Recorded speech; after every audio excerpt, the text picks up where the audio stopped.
Super hits 93.5 red FM पर मैं हूं आरजे कल्पेश। शो का नाम है पते की बात और पते की बात में हम आपकी मुलाकात करवाते हैं शहर की कुछ चर्चित शख्सियतों से। और एक स्कूल जो पेरेंट्स के बीच हमेशा चर्चा में रहता है वो है ग्रेट सत्यम एकेडमी सीनियर सेकेंडरी स्कूल, जो कि माता का थान में स्थित है। और उसी स्कूल के डायरेक्टर ब्रह्म सिंह गहलोत साहब हमारे साथ इस वक्त स्टूडियोज में मौजूद हैं। सर, सबसे पहले तो स्वागत करना चाहूंगा आपका रेड एफएम के स्टूडियोज में। Thank you.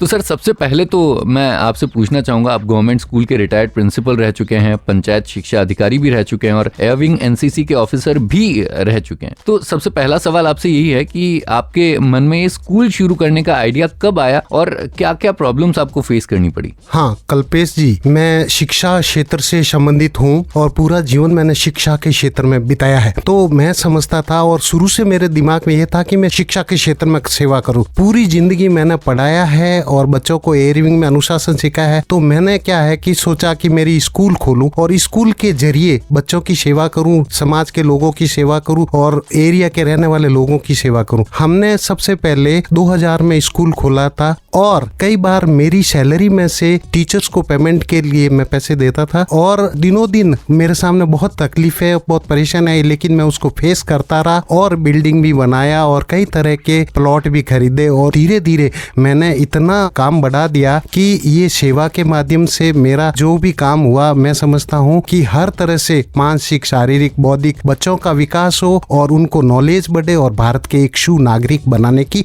कोशिश करें।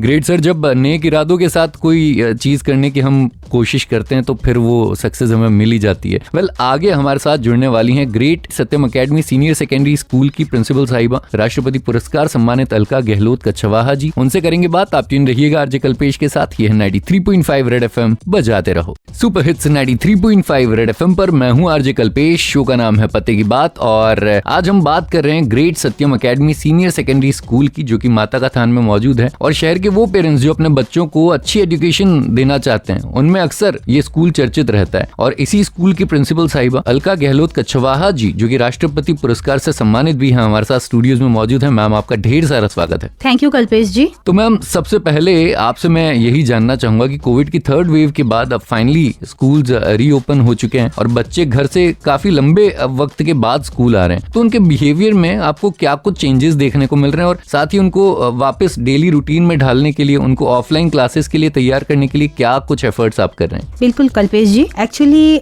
देखा जाए तो जब कोविड आया था, उस कोविड के टाइम बच्चों को मजा आया। क्यों मजा आया? क्योंकि बच्चों के सामने हॉलीडेज आ गए थे। लेकिन जैसे जैसे ये टाइम बीतता गया, निकलता गया, अब स्कूल स्टार्ट होंगे, लेकिन वो स्कूल स्टार्ट नहीं हुए। धीरे धीरे ये बच्चे सोशल मीडिया की तरफ ज्यादा चले गए, स्टडी से वो पीछे रह गए। इससे टोटली अगर देखा जाए तो बहुत ज्यादा लॉस हुआ। धीरे धीरे उनको पता चलने लग गया कि स्कूल का वैल्यू क्या है, स्कूल हमारे लिए क्या है। हालांकि देखा जाए स्टडी से तो बैक गए, लेकिन स्कूल को मिस करने लग गए, फ्रेंड्स को मिस करने लग गए, टीचर्स को मिस करने लग गए। तो जब एकदम से एक बार वापस स्कूल्स जब रीओपन हुए और उस टाइम रीओपन होने के बाद स्कूल्स में जब बच्चे आए तो उनका बिहेव टोटली चेंज था। बिहेवियर वाइज देखा जाए वो टीचर्स का कहना नहीं मानते थे, स्टडी से बहुत बैक हो चुके थे, उसके बाद पेरेंट्स का कहना नहीं मानते थे। तो धीरे धीरे हमें वापस उनको वे पे लाना पड़ा, मोटिवेशनल स्पीकर को बुलाना पड़ा। मोटिवेशनल स्पीकर ने और इवन मैंने, मेरे फादर ने, सब ने मिलके बच्चों को गाइड किया और उनको पॉजिटिव वे पे लाए। धीरे धीरे उनकी मानसिक रूप से स्थिति जो कोविड टाइम में थी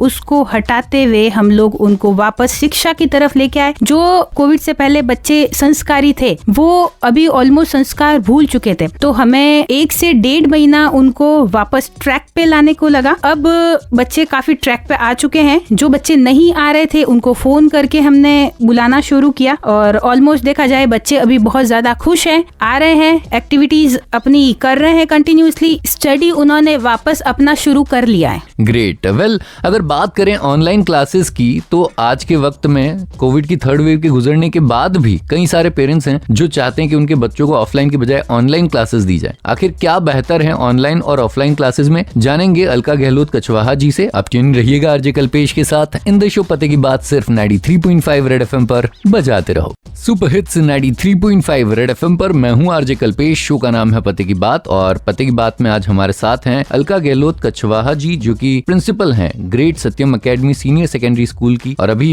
इन्होंने बताया कि कैसे इन्होंने स्कूल में अलग अलग तरीकों से बच्चों को फिर से डेली रूटीन में ढाला, जो कि वो भूल चुके थे कोविड की 3rd वेव तक। अब बात करें मैम अगर ऑफलाइन क्लासेस की और ऑनलाइन क्लासेस की, तो बच्चों ने दोनों तरह की पढ़ाई एक्सपीरियंस कर ली है, तो आपको क्या लगता है उनकी पढ़ाई के लिए बेस्ट क्या रहता है, ऑनलाइन क्लासेस या ऑफलाइन क्लासेस? बच्चों का ऑफलाइन स्टडी बेस्ट है। उसका रीजन ये है, ऑनलाइन स्टडी हमने भी कराया, बहुत सी स्कूल्स ने कराया, तो ऑनलाइन के अंदर 30 और 40% बच्चे जो है वही प्रेजेंट हो पाते हैं। 60% बच्चे ऑनलाइन अटेंड नहीं करते। उसके बहुत सारे रीजन है। मे बी उनके पास फोन नहीं हो, मे बी फोन हो लेकिन पेरेंट्स देना नहीं चाहे, मे बी जब उसके पास फोन हो और वो स्टडी के बजाय और कुछ देखने को ज्यादा वैल्यू दे। तो मैं ये समझती हूँ कि अगर ऑफलाइन स्टडी होता है और कंटिन्यूअसली जब बच्चा स्कूल आता है तो टीचर के सामने वो स्टडी करता है, टीचर्स का उसके ऊपर आई कांटेक्ट रहता है, रेगुलरली उनकी कॉपीज चेक होती है, और उसके बाद जब टीचर्स को लगता है कि ये बच्चा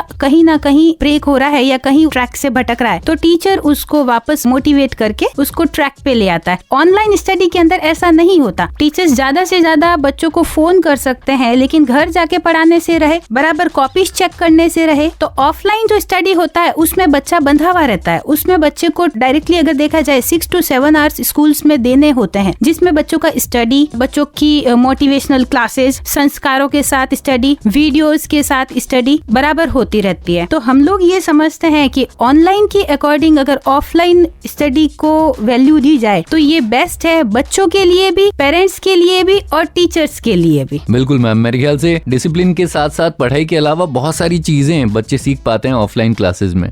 आगे जानेंगे ग्रेट सत्यम एकेडमी सीनियर सेकेंडरी स्कूल में क्या कुछ खास है जो इसे दूसरे स्कूल से अलग बनाता है। आप ट्यून रहिएगा आरजे कल्पेश के साथ, यह 93.5 रेड एफएम, बजाते रहो सुपर हिट्स 93.5 रेड एफएम पर। मैं हूं आरजे कल्पेश, शो का नाम है पते की बात, और पते की बात में आज हमारे साथ हैं ग्रेट सत्यम एकेडमी सीनियर सेकेंडरी स्कूल की प्रिंसिपल साहिबा अलका गहलोत कछवाहा जी, जो कि राष्ट्रपति पुरस्कार से सम्मानित भी हैं। अभी हमने जाना कि कैसे स्कूल में अलग अलग प्रयास किए जाते हैं बच्चों को आगे बढ़ाने के लिए। अब मैम आखिर में मैं जानना चाहूंगा कि ग्रेट सत्यम एकेडमी सीनियर सेकेंडरी स्कूल में ऐसी क्या क्या फैसिलिटीज हैं जो इसे बाकी स्कूल से अलग बनाती हैं? सर एक्चुअली मेरे स्कूल में dance, gymnastics, yoga, calligraphy, music, इन सभी एक्टिविटीज का ध्यान दिया जाता है। उसके साथ साथ देखा जाए तो बच्चों को क्रिएटिविटी पे भी पूरा फोकस दिया जाता है, बच्चों को क्रिएटिव बनाया जाता है। हम लोग मोटिवेशनल स्पीकर को बुलाते हैं जो बराबर बच्चों को मोटिवेट करता है, स्पीच देता है, जिससे बच्चा बराबर सकारात्मक रूप से पॉजिटिव वे के अंदर आगे बढ़ता है। उसमें सबसे बड़ी बात होती है टीम वर्क की। ये सारी सुविधाएं देना पर्टिकुलर कोई भी स्कूल दे सकता है, लेकिन अगर उसमें टीम वर्क नहीं होता है तो वो स्कूल पिछड़ जाता है। लेकिन मेरा जो स्टाफ है, मेरी स्कूल के सारे टीचर्स पूरे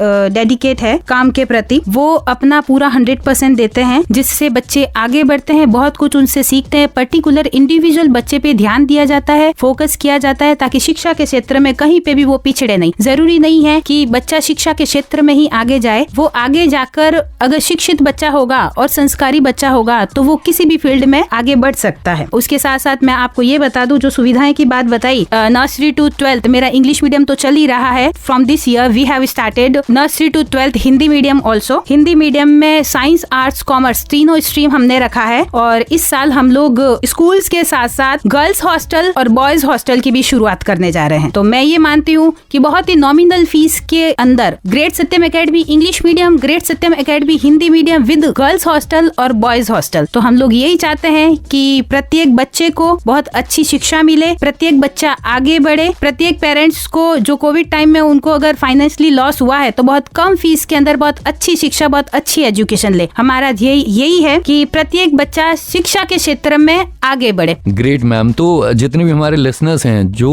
उनमें पेरेंट्स हैं अपने बच्चों का एडमिशन करवाना चाहते हैं ग्रेट सत्यम एकेडमी सीनियर सेकेंडरी स्कूल में, तो वो कैसे आपसे संपर्क कर सकते हैं? सर 8 to 1 o'clock के बीच ऑफिस खुला रहता है। बापू नगर माता का थान स्थित स्कूल है हमारा। तो पेरेंट्स जब चाहे 8 बजे से लगा के 1 बजे के बीच स्कूल में आए, ऑफिस में आके बात करें और उससे वो एडमिशन ले सकता है। Great ma'am, well thank you so much. आपने जो वक्त दिया, इतनी सारी इन्फॉर्मेशन दी, उसके लिए बहुत बहुत धन्यवाद। Thank you so much. Well Jodhpur वासियों से कल सुबह 6 बजे होगी बात मॉर्निंग नंबर 1 में। तब तक सुपर हिट गानों के साथ सिर्फ 93.5 रेड एफएम बजाते रहो।